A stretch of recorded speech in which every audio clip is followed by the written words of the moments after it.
আহি আছে মেট্ৰিক পৰীক্ষা, সময় একেবাৰে কম। মোৰে কাম কৰা নাই, কি কৰিম কি নকৰিম, কাৰণ পঢ়া একোই হোৱা নাই। হাই কি টেনশ্যন, চিন্তাৰ কোনো কাৰণ নাই, কোনো টেনশ্যন ল'বলৈ দৰকাৰ নাই। ভিডিঅ'টো এবাৰ মনোযোগেৰে শুনিব।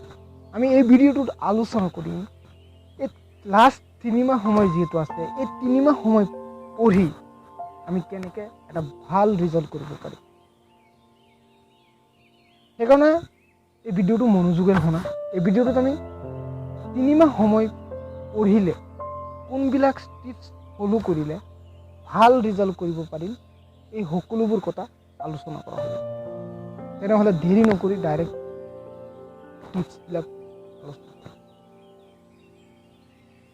সন্মুখত যিহেতু মেট্ৰিক ফাইনেল আহি পালে, মাত্ৰ কেইটামান দিন বাকী আছে। বহুতে হয়তো ভাবি আছে এই লাষ্ট 3 মাহ সময় পঢ়ি আমি কেনেকৈ ভাল ৰিজাল্ট কৰিব পাৰিম, মোৰ কাৰণে কেনেকৈ সম্ভৱ। মই কৈছোঁ এইটো তোমাৰ কাৰণে এটা সম্ভৱ। তুমি যদি মই দিয়া এই টিপছবিলাক সঠিক নিয়মেৰে পালন কৰা, তেনেহ'লে তুমি ভাল এটা ৰিজাল্ট কৰিব পাৰিবাই 100%। প্ৰথমটো টিপছ হ'ল তোমাৰ মনোযোগ, তোমাৰ আগ্ৰহ। লাগিলে তুমি বছৰৰ ফাৰ্ষ্টৰ পৰা যি কৰিছা তুমি কৰিছা, পঢ়া নাই বাদ দিয়া। এতিয়াৰ পৰা যিটো বছৰৰ এই 3টা মাহ, এই 3টা মাহ মেট্ৰিক ফাইনেলৰ পৰা একেবাৰে সঠিক সময়। এই 3টা মাহ তুমি মনোযোগ দিব লাগিব। তোমাৰ ভিতৰৰ পৰা এটা আগ্ৰহ সৃষ্টি কৰিব লাগিব, না মই পঢ়িম আৰু এটা ভাল ৰিজাল্ট কৰিম। দ্বিতীয়টো টিপছ হ'ল তোমাৰ অভ্যাসৰ পৰিৱৰ্তন কৰিব লাগিব। তোমাৰ যিবিলাক বেয়া অভ্যাস আছে, এই অভ্যাসবিলাক তুমি শুধৰাব লাগিব। যেনে তুমি পঢ়া টেবুলত বহি কিতাপটো মেলিলা, ফ্ৰেণ্ডৰ লগত অকণমান কথা পাতিলা, মাৰিলা ফ্ৰেণ্ডৰ ওচৰত কল মাৰি 1.5 ঘণ্টা 2 ঘণ্টা কথা পাতিলা, কথা পাতি আকৌ কিতাপ মেলি 5 মিনিট পঢ়িলা, আমনি লাগিল উঠি পৰিলা। পঢ়াৰ বহি আছা, মনোযোগ খেললৈ, তোমাৰ মনটো খেল চাবলৈ, তোমাৰ মনটো তোমাৰ মোবাইলৰ গেম খেলিবলৈ, এইবিলাক পৰিত্যাগ কৰিব লাগিব। তোমাৰ অভ্যাস সলনি কৰিব লাগিব। তোমাৰ অভ্যাস পৰিৱৰ্তন কৰিব লাগিব। সেই বুলি যে মই কৈছোঁ যে তুমি চব ত্যাগ কৰিব লাগিব, সেইটো নহয়। তুমি গেম খেলা, তুমি টিভি চোৱা, তুমি ফ্ৰেণ্ডৰ লগত আড্ডা মাৰা, কিন্তু এইবিলাকৰ লগতো তুমি পঢ়াটো লৈ যাব লাগিব। তোমাৰ পঢ়াটো কভাৰ কৰিব লাগিব। যিহেতু পৰীক্ষা আহি একেবাৰে উচ্চ চাপিল, অকণমান মনোযোগ দিব লাগিব।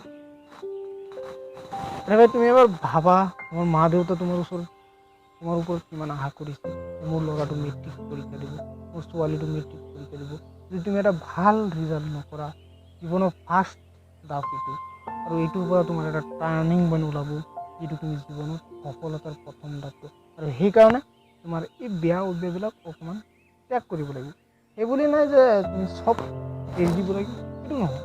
তুমি চব কৰা। তোমাৰ যদি ভাল লগা বস্তু চব কৰা, কাৰণ তোমাৰ যদি ভাল লগা বস্তুবিলাক তুমি এৰি দিয়া, একমাত্ৰ যদি পঢ়াতে লাগি যোৱা ফাৰ্ষ্টত, তেতিয়া তোমাৰ মাইণ্ডটো ফ্ৰেছ নহয়, মাইণ্ডটো জাম হৈ থাকিব।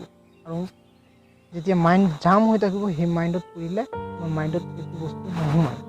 সেইকাৰণে তুমি চব কৰা, কিন্তু সেইটোৰ লগত তোমাৰ পঢ়াটো লগত লৈ যোৱা। তৃতীয়টো পইণ্ট হ'ল চবতকৈ গুৰুত্বপূৰ্ণ পইণ্ট, আৰু এইটো সঠিকমতে পালন কৰিলে কম সময়তে তুমি ভাল ৰিজাল্ট কৰিব পাৰিবা। এইটো হ'ল চিলেবাছ। এইবাৰ যিহেতু লকডাউনৰ কাৰণে তোমাৰ ক্লাছ ইমান হোৱা নাই, সেইফালে তোমাৰ চিলেবাছটো কমাই দিছে। এইটো এইবাৰ পৰীক্ষাৰ্থীৰ বাবে এটা প্লাছ পইণ্ট। চিলেবাছটো তুমি মেলি লোৱা। চিলেবাছটো মেলি লৈ কোনটো ছাবজেক্টৰ, কোনটো চেপ্টাৰৰ পৰা, কোনটো পাঠৰ পৰা কোনটো আহিব, কোনবোৰ চেপ্টাৰ চিলেবাছত আছে, সেই চেপ্টাৰবোৰ মেলি লোৱা। আৰু সেই চেপ্টাৰবোৰ ভালকৈ চোৱা, আৰু আগৰ বছৰত এই চেপ্টাৰৰ পৰা কোনবিলাক প্ৰশ্ন আহিছে, 2019 কোনবিলাক প্ৰশ্ন আহিছে, 2020 কোনবোৰ প্ৰশ্ন আহিছে, 2016 2015 কোনবিলাক প্ৰশ্ন আহিছে, আৰু সেই প্ৰশ্নবিলাক তুমি এবাৰ বহীত টুকি লোৱা, আৰু টুকি সেই আইডিয়া মতে তুমি চিলেবাছটো কভাৰ কৰা। 4 নম্বৰ টিপছটো হ'ল যে এটা ৰুটিন বনোৱা।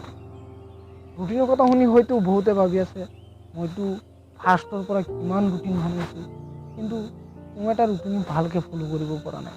কিন্তু মই কৈছোঁ মনোযোগেৰে শুনা, এই 3 মাহ সময় তুমি এটা ৰুটিন বনোৱা।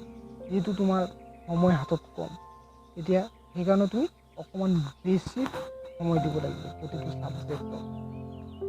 সেইকাৰণে এটা ৰুটিন বনাই লোৱা। ৰুটিন বনোৱাৰ তোমাৰ ফাইদা হ'ল, লাভ হ'ল, প্ৰথম কথা হ'ল ৰুটিনটো বনাই যেতিয়া তুমি টেবুলৰ তোমাৰ চকুৰ সন্মুখত যেতিয়া তোমাৰ পঢ়াৰ টেবুলত লগাবা, যেতিয়া তোমাৰ পঢ়িবলৈ আহিবা, তেতিয়া তোমাৰ ৰুটিনৰ ওপৰত চকু যাব, বা তেতিয়া তোমাৰ মনত এটা বেলেগ এটা ভাৱ আহিব, পঢ়িব লাগিব, পঢ়াৰ কথা মনত পৰিব। আগতে যেতিয়া তুমি এটা ছাবজেক্ট 1 ঘণ্টা পঢ়িছা, বা 15 মিনিট 20 মিনিট পঢ়িছা, বাকী সময় ফ্ৰেণ্ডৰ ওচৰত কল কৰি সেইটো কৰি পাৰ কৰি দিছা। কিন্তু যেতিয়া তুমি ৰুটিন বনাবা, ৰুটিনত যেতিয়া তুমি এটা ছাবজেক্টত 1 ঘণ্টা সময় দিবা, 1.5 ঘণ্টা সময় দিবা, তেতিয়া তুমি এই 1.5 ঘণ্টা সময় পৰা যদি তুমি 45 মিনিট সময় যদি পঢ়াত লগোৱা, তথাপিও তোমাৰ এটা ভাল ফল হ'ব ইয়াৰ পৰা। আৰু যদি ৰুটিন নবনোৱা, যদি 5 মিনিট 10 মিনিট 15 মিনিট পঢ়া, এইটো ছাবজেক্ট মেলা, সেইটো ছাবজেক্ট মেলা, তেতিয়া তোমাৰ এটা ছাবজেক্টো ভালকৈ পঢ়া নহয়, তোমাৰ সিফালে টাইমটো গুচি যাব। সেইকাৰণে তুমি এটা ৰুটিন বনাই লোৱা। হয়তো বহুতে বেলেগৰ পৰা ৰুটিন কপি কৰে, কিন্তু নহয়, তোমাৰ নিজৰ ওপৰত তুমি ভাবিব লাগিব তুমি কিমান সময়, কোন সময়বিলাক পঢ়ি ভাল পোৱা, তুমি কোনটো ছাবজেক্ট কিমান সময় পঢ়িলে তোমাৰ ভাল লাগিব, সেই অনুযায়ী তুমি এটা ৰুটিন বনোৱা।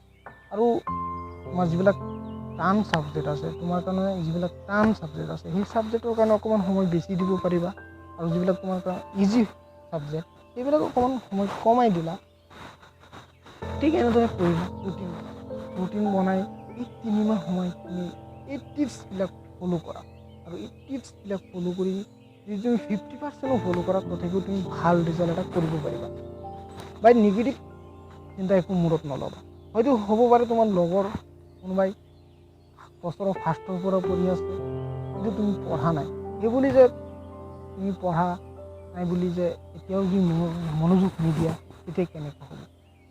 তুমি ভাব দিয়া, যিজনে যি কওক, তুমি এই 3 মাহ সময়, মই কৈছোঁ এই 3 মাহ সময় মনোযোগ দি এই টিপছবিলাক তুমি পালন কৰা। এটাকৈ তুমি 3 মাহ নহয়, 2 মাহ যদি পঢ়ি তুমি টিপছবিলাক পালন কৰাৰ পিছত তোমাৰ নিজৰেই লাগিব তুমি পৰীক্ষাত এটা ভাল ৰিজাল্ট কৰিব পাৰিবা। সময় বহুত পাবা, ফ্ৰেণ্ডৰ লগত কথা পতা, আড্ডা মাৰা, টিভি চোৱা, খেল চোৱা, মোবাইলত গেম খেলা, বহুত সময় আছে। মাত্ৰ তোমাৰ কাৰণে প্ৰয়োজন এই 3টা মাহ পৰীক্ষাত ভাল ৰিজাল্ট কৰা। সেইকাৰণে মনোযোগেৰে এই 3টা মাহ পঢ়া আৰু টিপছবিলাক সঠিক নিয়মেৰে পালন কৰা। জয় হিন্দ। তুমি পৰীক্ষাত এটা ভাল ৰিজাল্ট কৰিব পাৰিবাই যদি টিপছবিলাক সঠিক নিয়মেৰে পালন কৰা। আকৌ দেখা হ'ব পৰৱৰ্তী ভিডিঅ'লৈ। এনেকুৱা ভাল ভিডিঅ' পাবলৈ মোৰ চেনেলটো ছাবস্ক্ৰাইব কৰিবা।